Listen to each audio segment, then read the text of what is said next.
What's up, world? I'm Cameron McKinney, and this is Pop Culture Spotlight, a podcast about the movie The Iron Claw. Here's a quick synopsis. The Von Erich brothers try to make names for themselves in wrestling in an attempt to become a family dynasty. The film stars Zac Efron, Jeremy Allen White, Harris Dickinson, Stanley Simons, Holt McCallany, Maura Tierney, and Lily James. Standout performances. I was young when High School Musical came out, so I fully understand how popular Zac Efron became because of that movie franchise, and I have to say, I never thought his career would go the direction it has, with him becoming a very good dramatic actor. I thought he would be a movie star, but he's really challenged himself, and The Iron Claw isn't the first time. In 2008, he starred in Richard Linklater's Me and Orson Welles. 2017, he starred in The Greatest Showman. In 2019, the former teen heartthrob starred as Ted Bundy in the movie Extremely Wicked, Shockingly Evil, and Vile. For me, that's his career best performance. I also really liked him in last year's The Greatest Beer Run. But this to me is an example of what I like most about actors, is that they can take their careers in so many different directions. And I've always compared Zac Efron to Kevin Bacon. Kevin Bacon starred in a really big movie, Footloose, like High School Musical, and he could have continued to make movies like Footloose, but he didn't. And Zac Efron could have made movies like High School Musical till the end of time. He didn't. He took his career in a completely different direction, and I give him credit for doing that. In The Iron Claw, Efron plays Kyle Von Erich, who clearly has a love for wrestling, but what he loves most of all is spending time with his brothers, and Efron plays him with such an innocence that makes the heartbreak throughout the movie even more tragic. And I was thinking coming into the movie, it's a little weird for Zac Efron to be playing a wrestler, but once you see the movie, it makes so much sense that it's being played by Zac Efron. He's a gentle wrestler. Efron will next star in the movie Ricky Stenicki with John Cena and William H. Macy, and A Family Affair with Joey King, Nicole Kidman, and Kathy Bates. Let's talk about his co-stars. First, you have Jeremy Allen White, who, because of the success of The Bear, one has to imagine he'll be getting a lot more film opportunities. White plays Kerry Von Erich. And then you have Harris Dickinson, who's been making a name for himself with work in The King's Man, The Souvenir Part 2, See How You Run, Triangle of Sadness, and Where the Crawdad Sings. I'm a massive fan of both of these actors. They have bright futures ahead and are really good in The Iron Claw, but they aren't given as much to do or screen time as Zac Efron. This is clearly Zac Efron's movie, and everyone else is along for the ride. Dickinson will next appear in the movies Blitz with Saoirse Ronan and Baby Girl with Nicole Kidman. Actor Holt McCallany in The Iron Claw plays Fritz Von Erich, the patriarch of the family who is tough on his sons. To say the least, he's great in the role. I look at Fritz as a tragic figure who's in love with wrestling more so than his own family. I mean, if this weren't a real-life figure, you would be calling him a cliche, but this really happened. This is what this guy was like. The final performance I want to talk about comes from Lily James, who plays Pam, Kevin's wife, and here's what I'll say. She is good in the movie, but what I want for Lily James is more leading roles in movies. She's great in Baby Driver, Yesterday, and now Iron Claw. I just think she's graduated to a point where she should be playing more than just the concerned love interest, even if she plays the part better than most. James's next films include Greedy People with Joseph Gordon-Levitt and Himesh Patel, her Yesterday co-star, and Relay with Riz Ahmed and Sam Worthington. The Iron Claw is written and directed by Sean Durkin, who in the past has made the indie films Martha Marcy May Marlene, starring Elizabeth Olsen and Sarah Paulson, and The Nest, starring Jude Law and Carrie Coon. And due to the nature of the film, The Iron Claw is far and away his most mainstream film yet, but it feels close and connected to those other films. There are tragedies in his other films like Martha Marcy May Marlene and The Nest. And those are the kind of directors I appreciate and admire the most. Filmmakers who can make films based on entirely different subject matters, but still make them feel connected to his other films. That's what Sean Durkin is doing with The Iron Claw. It could not be any more different than Martha, Marcy, May, Marlene. But yet, if you watch that movie, you could understand and see that it was made by the exact same filmmaker, that there is a connection there. He's the reason this was a massive deal for Zac Efron. Zac Efron has worked with good filmmakers before, like Richard Linklater, but this felt like something different. Zac Efron had not worked with an auteur before. This is him working with a legitimate auteur filmmaker on the rise. And on the other side, for Sean Durkin, this is the first major movie star he's really worked with. Elizabeth Olsen was a star on the rise.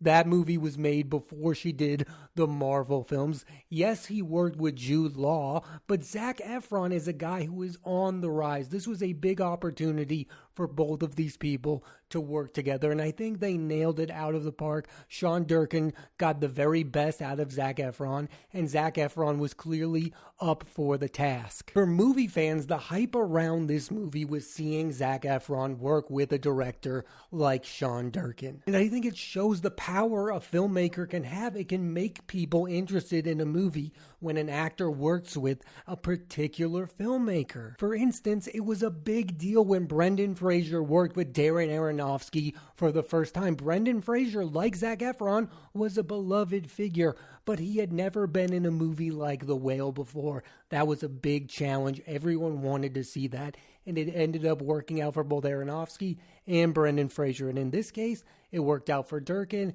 and it worked out for Zac Efron. I am positive there will be other big-time directors who want to work with Zac Efron in the future. I would love to see him in supporting roles, leading roles. I want to see him work with those great filmmakers and see if he can continue to be a very good actor. So everything that happened in this movie to this family happened in real life, and for whatever reason, I had never heard of the Von Erichs before, and I'm far from the only one, and not knowing when walking into the film makes it an interesting watch. Some may feel they are walking into an old school sports movie, but that's not what The Iron Claw is. If I had to compare it to any film, it would be Ben Miller's Foxcatcher, which depicted another tragic and true sports story from wrestling. Let's talk about box office. So far, The Iron Claw has made over $18 million, which is decent, but I have to ask myself, why is this an indie movie? It has Zac Efron. I get that Sean Durkin isn't established as a studio director, but why is this an A24 movie? Why is this independent? Why wouldn't a massive studio want to make this movie? I could have imagined some of the roles going to bigger names. Like, this is a movie that I think could be popular in movie studios and in movie theaters if it were made by a major movie studio. I understand why, because of the tragic events of the movie. This is not a feel-good film, but you could get major names to be in this movie. Zac Efron is in this movie. People care about the career of Zac Efron. He is bigger than just outside of movies. People know him. People care about him. I kind of feel like this film deserves to be bigger. It deserves to be on a bigger stage, made by a bigger studio, maybe with bigger stars. I think Jeremy Allen White and Harris Dickinson are good in the movie and they're stars. Lily James is a big name, but I could imagine this movie with bigger names. It seems like every day we're talking about the demise of superhero movies. Well, something has to replace superhero movies, and it feels like it should be movies like The Iron Claw, movies about real life. I feel like escapism is something that most people aren't really interested in anymore when it comes to movies. Yes, it's fun to watch a lighthearted comedy, but I feel like we're sick and tired of watching movies with green screens and CGI. We want to see movies about real people, and The Iron Claw is that. And for whatever reason, it's still being treated like a smaller independent film. Oscar chances. There is a contingency of critics who desperately want to see Zac Efron get an Oscar nomination for Best Leading Actor. And I wouldn't rule it out. The Academy has a history of nominating people who you never ever would have imagined. Just last year, you had Brendan Fraser. A decade ago, you had Matthew McConaughey. Zac Efron is definitely deserving of a nomination, and I think they love doing that. They love being like, see, you never thought this guy was the real deal. We're going to show you he is. Because let's be honest, the Oscars would be boring if the same people who are deserving all the time just get all the nominations. Yes, it's cool when Denzel Washington gets a nomination or Leonardo DiCaprio gets a nomination. But what gets people excited is when people come out of nowhere and get Oscar nominations. People went insane for Brendan Fraser. They talked about his past work like The Mummy. It was like a career award for Brendan Fraser, and that's not a bad thing. I know people look at that and they go, well, it should only be about the performance. He is brilliant in The Whale, but make no mistake, that was a tribute to Brendan Fraser's entire career because that was a guy we all loved, and some people said he can't act to save his life, and those were proven wrong. And I feel like some people want that exact same thing to happen to Zac Efron, and I can't blame him. He's been called a bad actor before. He's been called a kid from High School Musical. I just think it would be great if the guy who starred in Dirty Grandpa ended up getting an Oscar nomination. That is a great story. It shows you the up and down nature of a Hollywood career. And at this point, it does feel like the nomination would be icing on the cake. Efron has already been in a movie that has gotten well received by critics. People think he is the best thing in the movie. An Oscar nomination would go a big way, but I think bigger things are on the horizon for the career of Zac Efron. I also think, on one hand, yes, he deserves a nomination, but this just happens to be a year with steep competition. You have Cillian Murphy for Oppenheimer, Paul Giamatti for The Holdovers, and Coleman Domingo for Rustin. Those feel like locks. Then you have Jeffrey Wright for American Fiction, Bradley Cooper for Maestro, and Leo DiCaprio for Killers of the Flower Moon. Whether or not he gets a nomination, this is a career-changing performance from Zac Efron. At this point, I would be pleasantly surprised if he was nominated. There is no way that Zac Efron is winning this award. I know people like this movie. I'm not hearing a lot of love for the film. I think it's gotten well received. I don't think it's the movie of the year or anything. The movie itself feels nowhere near the Best Picture conversation, and it's a really good year for movies. I liked The Iron Claw. Personally, I don't think it's worthy of a Best Picture nomination. I would love to see Sean Durkin get nominated for something, whether or not it's directing or his screenplay. I feel like he's a writer-director on the rise that not enough people know about. The Iron Claw is his biggest project to date. I think filmmaking is about the director. These are the people we should be making into stars.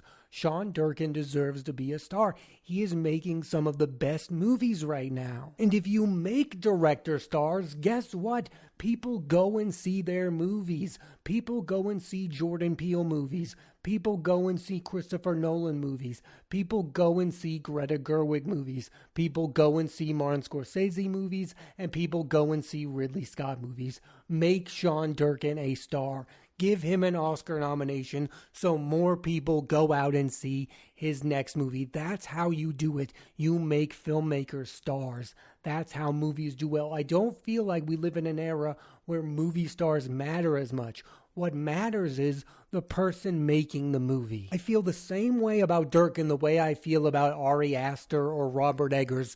Movie studios should be attempting to make these guys big names. They should be giving them unlimited resources to make the movies they want to make, because these are the next generations of filmmakers, and you want these people to make movies that people see. You want their movies to feel like events. Now, Oppenheimer may never happen again, and Christopher Nolan is one of a kind. Sean Durkin is not going to become the next Christopher Nolan, but make this guy a noteworthy director, and people will seek him out and watch his movies. They will go back and watch Martha, Marcy, May, Marlene, and The Nest, and they will definitely watch The Iron Claw. Make this the beginning of something. That's what Hollywood gets wrong. It's not about who the actors they make stars. It's about the directors that they don't. Like, I look at a guy like David Lowery.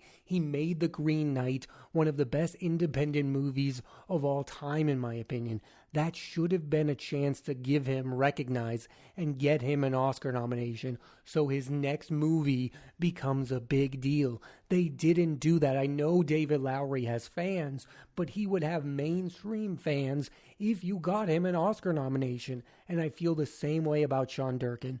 People care about directors after they get nominated for Oscars and they become big names. The Iron Claw is a chance to make Sean Durkin a big name, and I feel like Hollywood is going to fumble it. So why exactly isn't the Iron Claw getting in the Best Picture conversation? For one, I don't think the movie is worthy, but I think there is another thing at play here. This movie is filled with tragedy. It is sad. It is not a feel-good film, which the Oscars sometimes go for. But then you can ask yourself this question, okay, so we're not going to nominate the Iron Claw because it's a bit of a downer, but then why are we going to recognize Killers of the Flower Moon? And the difference there being is that movie is made by Martin Scorsese. He is a prestigious filmmaker with recognition and a reputation, and Sean Durkin isn't there yet. But again, Hollywood has a chance to make Sean Durkin a big deal by recognizing him. Like the Oscars have a chance to make directors big names, and not enough times do they take that opportunity. I mean, we talk about the great actors who don't have Oscar wins. Think about the all-time filmmakers who have never won Oscars. Alfred Hitchcock and Stanley Kubrick have never won Academy Awards. That's insane. They're all-time directors. That's what the Academy doesn't get right. And they have a chance this year to give Christopher Nolan an Oscar win, and I still have some doubts whether or not they're going to do so. I mean, they just don't get it right when it comes to directors' wins or nominations. Don't even get me started with Ridley Scott. He should have won for Gladiator. The whole Ridley Scott deserves an Oscar thing should have been settled decades ago. Why don't they recognize the right director? I mean, year in and year out, that is the category I question them the most on. And this year, it's probably going to be no different. There are very different directors I think should get Oscar nominations this year, and I would put Sean Durkin on that list. In the hands of another director, The Iron Claw would not be the movie that it is. It wouldn't have gotten the performances from Zac Efron and the rest of the cast. In my opinion, he elevates a movie like this. Other directors I think should be nominated this year that probably won't get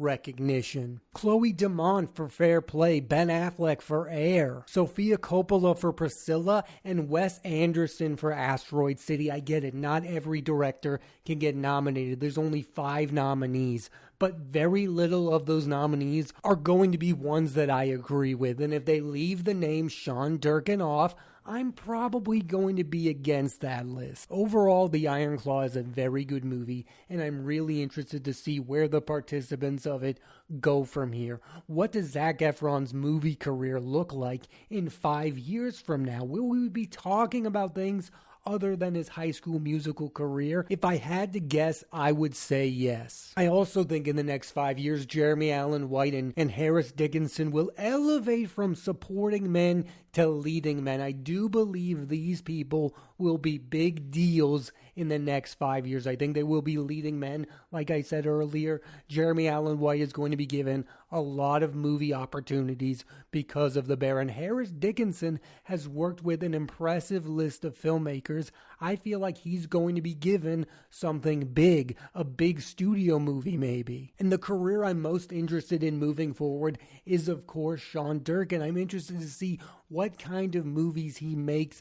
Does he become more and more of a mainstream movie maker? Does a big studio give him an opportunity to work with major movie stars and make the movies he actually wants to make? Because of the success of The Iron Claw, I'm hopeful that that's the case. I'll end on this. If you grew up a big fan of Zac Efron, you should definitely see this movie. That's what acting is all about, is seeing your favorite actors do different things. And this is definitely Zac Efron doing a thing he's never done before. I've also never understood anyone who wants their favorite actors to do the same thing over and over again. They already made those movies. Let them do something different. You should want your favorite actors to challenge themselves, and that's what Zac Efron has done with The Iron Claw. Thanks for listening to this edition of Pop Culture Spotlight. I'm Cameron McKinney, and there'll be a new episode of the podcast every Thursday on Apple Podcasts and Spotify.